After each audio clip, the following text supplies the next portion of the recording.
Hi, my name is Corina Irvin, and I am a tenant rep broker here in Los Angeles.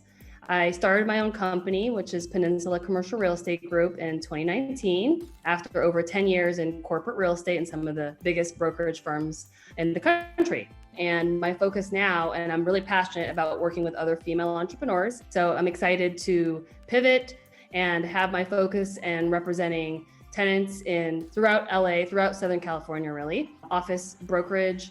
I also work with tenants who need retail space and some flex industrial space.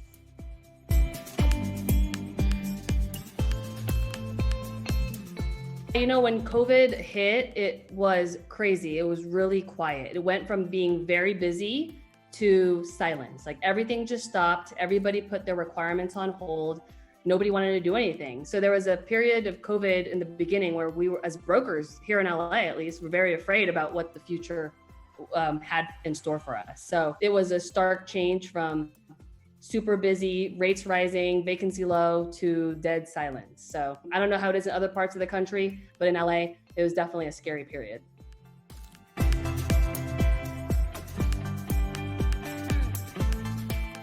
We're at 13.5% vacancy right now, which is, the highest vacancy we've had in over 20 years, to be honest with you. And the last time this was happening was 10 years ago in the Great Recession.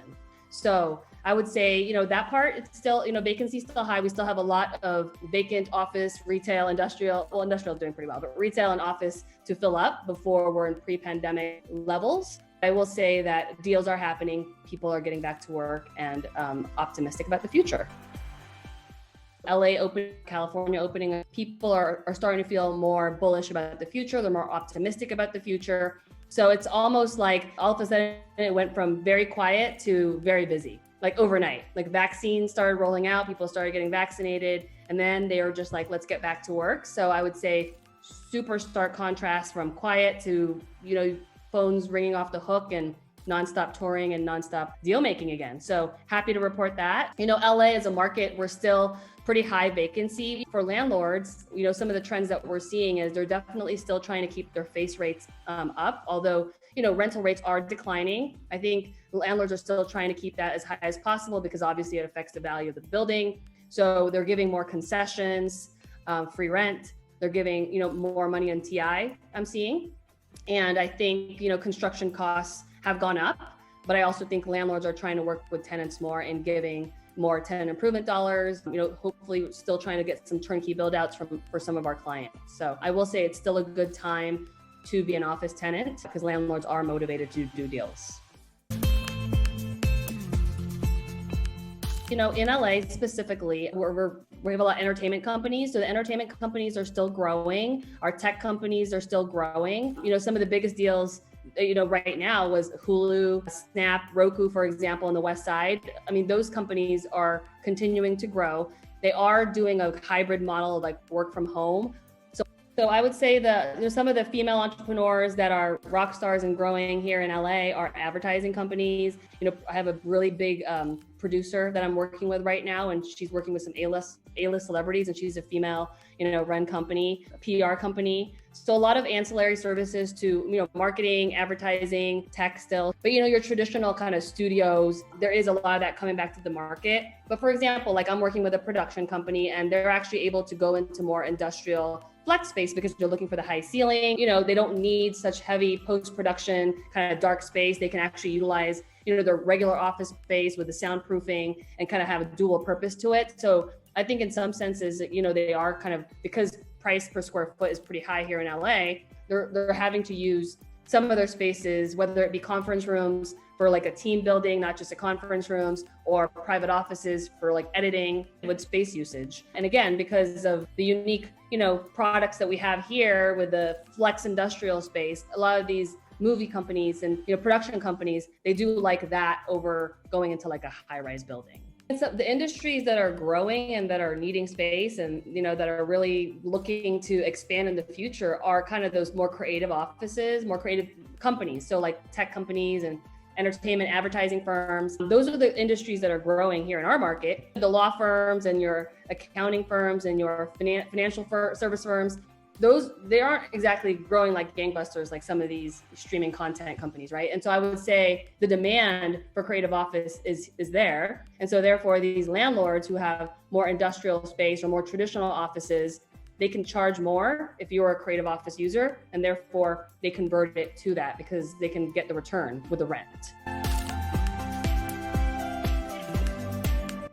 Is really dependent on how established a company is. So I work with a lot of startups and mid-sized companies that are a certain like stage in their business cycle, right? As opposed to like a more established company already. So the startups and like the smaller companies, I don't necessarily recommend that they sign these 10-year leases, right? Because who knows what the future will hold, right? Or at least we definitely negotiate some flexibility within their lease, whether that be a termination option, a ROFO, right of first offer on expansion space, because who knows if they grow. Some of them are really doing the 3-year leases, and I think that's fine if we can find built out space with, they don't have to put a lot of money into it, the landlord doesn't, nor the tenant, they can move in, plug and play. Those are ideal for kind of the smaller startups. For some of the more established companies that they see themselves being around for the next, 10 foreseeable future, 10 years plus. I think it is a good time right now to lock in on longer term leases because we are still in a tenant favorable market, which we haven't always been in LA. In LA before the pandemic, definitely landlord market. So now I think where we are after this pandemic and just kind of like ramping up, we're still in a really good position as tenant rep brokers to really get really good rates for our clients. So locking in on, longer term deals, more concessions, more free rent, spread that out. I think now is a good time for that. So I will say that, it's been a trend in LA and probably across the country right now that there is a premium to low-rise office buildings as opposed to high-rise buildings. I think given the pandemic, more so now than ever before, that people want to be in a low-rise building and not having to go up, 40 stories in an elevator with multiple people. So I will say that the low-rise buildings, kind of the flex industrial space, creative office, those are still commanding a premium. And I would say also that dedicated outdoor space, patio space is really important. Here in California, here in LA, weather's so nice. The indoor outdoor has always been popular, but I will say more so now than ever before. People want to have fresh air. They want to be able to open up those roll-up doors and be able to work outside.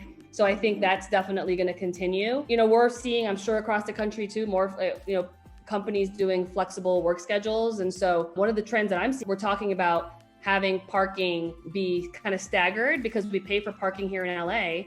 I'm seeing conversations with landlords where they have to get creative with parking cards, right? Like I don't want to have to pay for one parking card Monday through Friday. And some of these parkings are high, they're like $300 a month, right? So they want to make sure that if I have a Monday, Wednesday, worker and a Tuesday, Thursday worker, that they're getting creative with tenants and helping stagger those work schedules and paying for the park. Also, just in general, I think I mentioned earlier, less square footage. I think people are trying to be more efficient with their space usage. I'm seeing more office intensive build outs. In the past, the WeWork, it's more collaboration and open space. A lot of my clients I'm talking to right now, they actually want more offices built out because they want to have kind of that private space. They can close their door, not worry about COVID or any germs spreading. And so that's kind of an interesting change I've seen from before the pandemic too, which is making construction costs obviously go up. But yeah, I'm actually really excited to have a lot of women right now growing their business and being optimistic for what's to come.